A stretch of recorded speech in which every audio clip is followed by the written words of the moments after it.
Good. Hello, can you hear me? Good, good.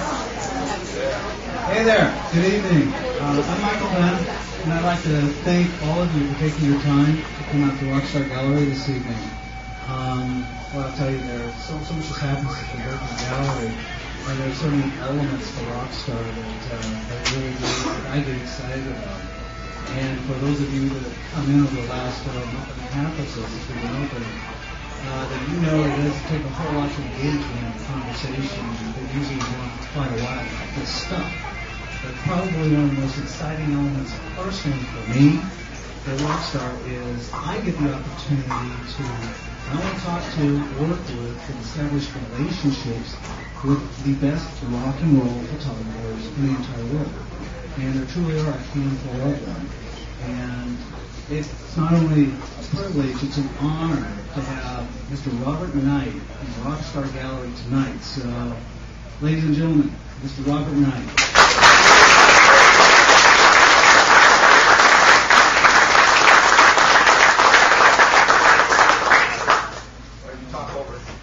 Need that? I want to thank Michael and his wife Donna and Stephen for inviting me out here, and thank you Scottsdale for turning out. This is my first ever solo show. So it's,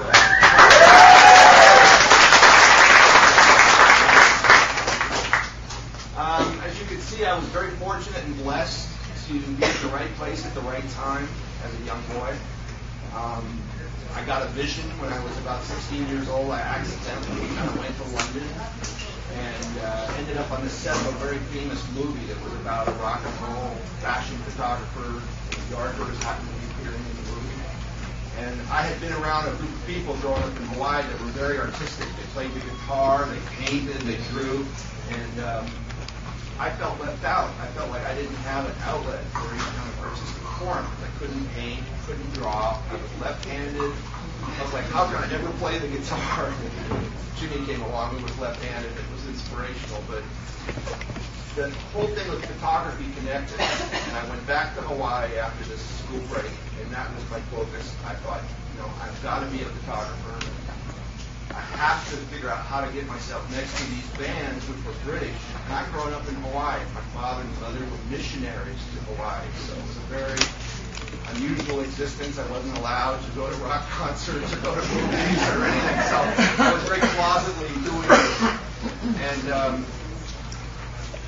I just had this vision that I wanted to do.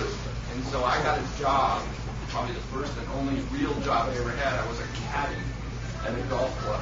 And I would carry 4 bags at a time, twice a day, and do 36 holes, and made the money to buy my camera equipment because my parents couldn't afford to give me the equipment. And I befriended the local promoters, and every concert that would come to Hawaii, they'd let me in the door, in the back door, and I'd give them a few prints, and eventually that caught on, so that by the time 68 rolled around, they were pretty much feeding me every concert that came to Hawaii. Jimmy came down, Led Zeppelin came down, the Stones came down, and they would usually hang out in Hawaii a little extra time. So that enabled me to really kind of get to know the artists, where normally if they came to like Phoenix, they'd be here, they'd be out. It's just another day on the tour. But Hawaii was kind of a unique place for me. And I had heard that the summer of '68 was going to be a wonderful year in San Francisco of all these burgeoning artists, and I convinced my parents I needed to go to school in San Francisco, knowing full well what was there. And the first person I befriended in San Francisco was Bill Graham, who had the Fillmore West, and Bill let me into every show. Just coincidence, And so on the day I'd go to school, but at night I was at the Fillmore West, and I started taking pictures of Jeff Beck, Jimi Hendrix, 10 years after, you name it. But I kind of ignored all the bands I didn't like. I never wanted to photograph the Dead. I never would photograph, Big Brother or anything. Janis scared me. She was like a scary person for me. So I fixated on the guitar band, and then I would take these prints around to Rolling Stone magazine, because the editor was also from Hawaii at the time, trying to get some interested. And my first paid gig, I got $50 for doing a Grateful Dead poster for the Avalon Ballroom, but it really annoys me because it was the Grateful Dead. I know a lot of people love the Dead, but that was my first thing. It made me part of that lore. You can buy books from the 60s on the art, and you'll see this funny photographic poster for the Grateful Dead in 1968. But that was inspirational to me, and then I heard from Jeff Beck that Jimmy Page had a new band. He said, wait till you see this band that Jimmy Page has put together with an unknown singer. And they're called the New Yardbirds. So I convinced the editor of Rolling Stone that I needed to go to the very first show to photograph this band. So he sent me down to Los Angeles. And I arrived there only to find out I was much too young to get into the very venue they were playing at. You had to be 21, and I was like 17. So the girl at the ticket office said, well, hold on, I'll call the hotel. And she talked to Jimmy Page on the phone and said, there's this young guy here, he wants to take pictures. And Jimmy said, invite him over to the hotel. And Jimmy opened the door to me, gave me carte blanche, allowed me down. I rode down in a limo with the band, first time I'd ever been in a limo with a band. And I shot their very first show, 175 people. There's probably more people in here than went to the first Led Zeppelin concert. And it was just electric, amazing. So I called a promoter friend of mine in Hawaii and said, you've got to book this band now. And he did. 6 weeks later, they came to Hawaii. I met them at the airport. There's a photo over there. They're carrying their album, Led Zeppelin 2, in their arms because they'd done the first album in 22 hours. And they needed a follow-up, and they were already starting to work on that on their very first tour. So every city they'd go to, a couple hours in the day, they'd go in the studio and work on the album.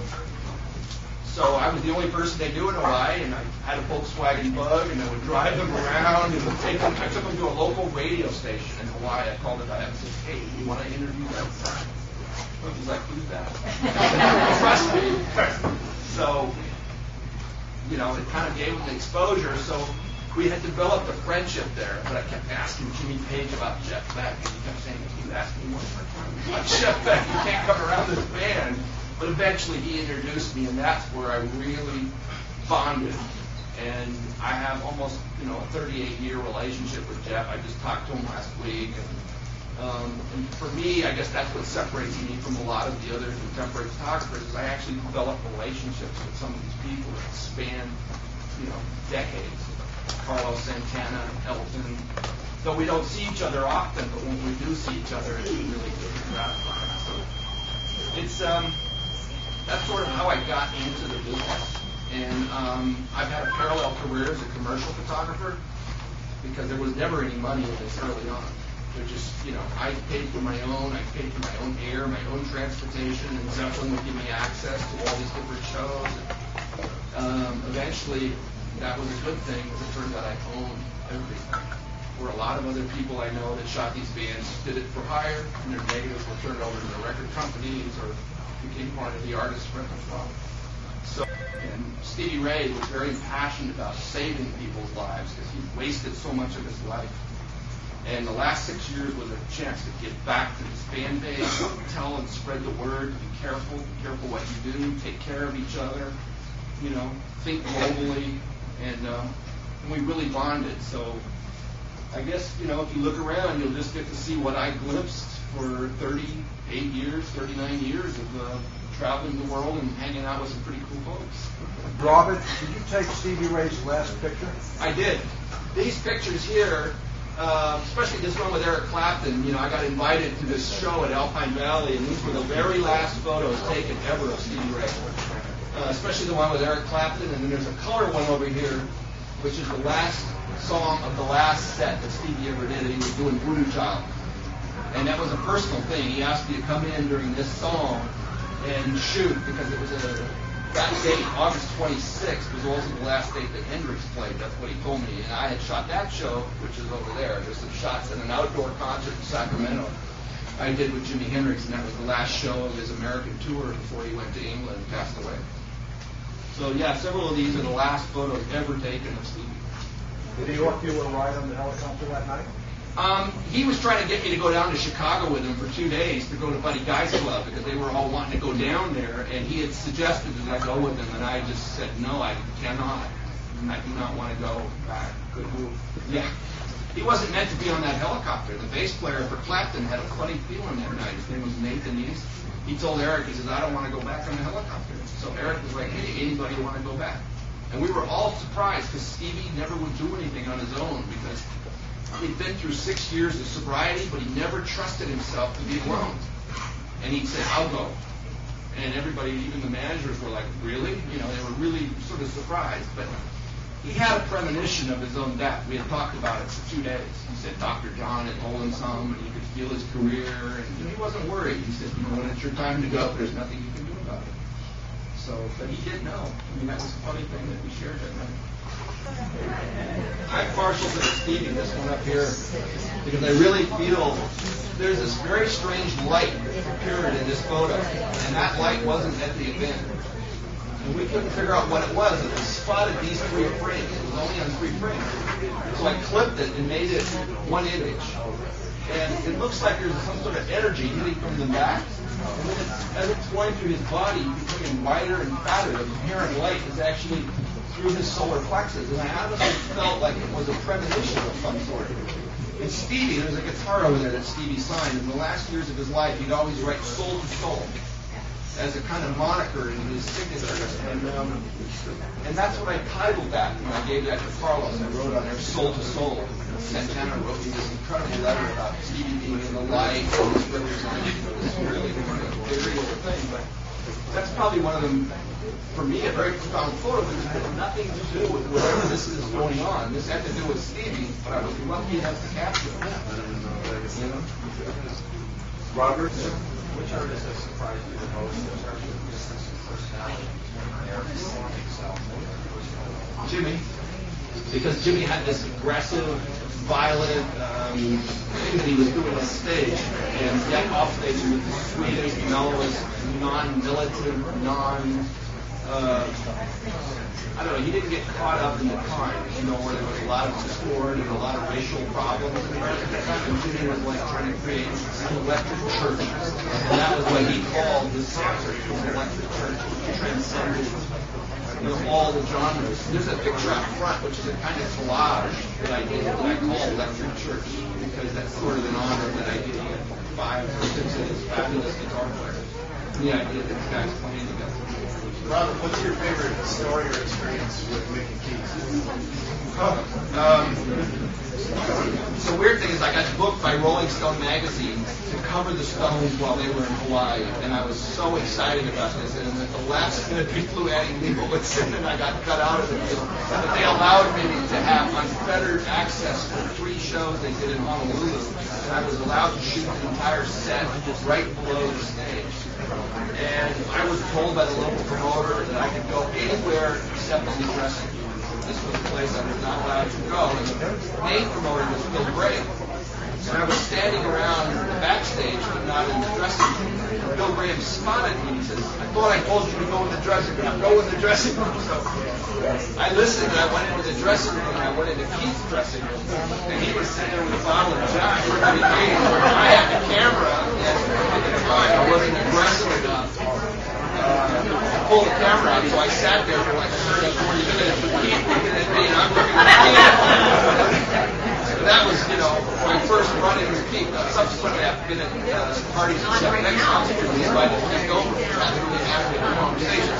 That was, for me, quite frightening to me that was a very long period of time.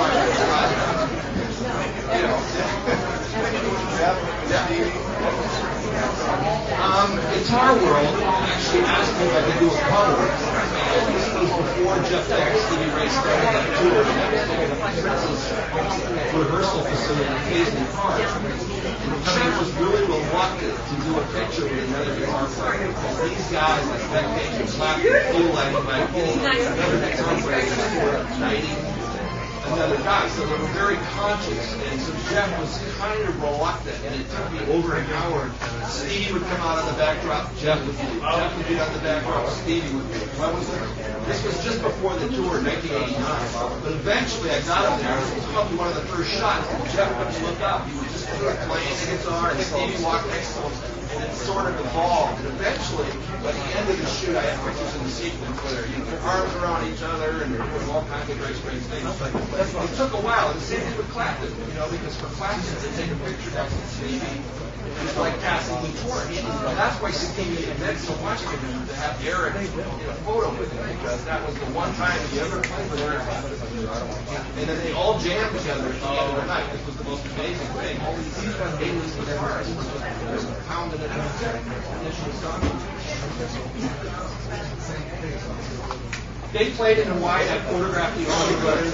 It wasn't a central figure in my life because Greg at the time was usually in and out of different aspects, so I never was that. They were a bit frightening for me. I don't know. I saw Leonard Skinner. Yeah. My turn. Uh-oh. Hey, this is a really special week. We've been talking about it. We've been listening to Robert talk, and as we were talking with my staff here, who's here to help all of you, including the visit, that for Robert's first tour, first event, for him to be able to personalize anything that you see, and what I'm getting at is, if you happen to see a piece within the gallery that you want Robert to be really specific with, and tell you the story behind it, that's what we want to do. We want, just as you're doing right now, you're picking out some of these pieces saying, hey, what's the deal behind this? Because I've seen this guy's work in thousands and thousands, and this is like a thumbnail, literally. And these are some of the favorite images. And that's what we want you to experience. In the event, you see something you really like, it's not going to happen again until at the end.